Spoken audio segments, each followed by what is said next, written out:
Good day everyone, noong December 1 pa po pala yan. Kakatapos lang din po pala namin mag-perform ng ballroom at ayan, nagkaayaan na nga pong pumunta sa Happy Go.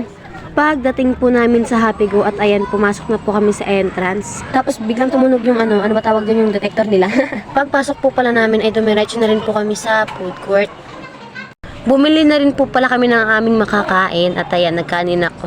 Siomai rice. At syempre, hindi makukumpleto ang aking siomai rice pag walang hot sauce o chili oil. Basta maanghang kahit ano, go yan. Ayan guys, habang naglalagay ako ng hot sauce, sabi ni ate, maanghang yan ba? Sabi ko, opo, alam ko po.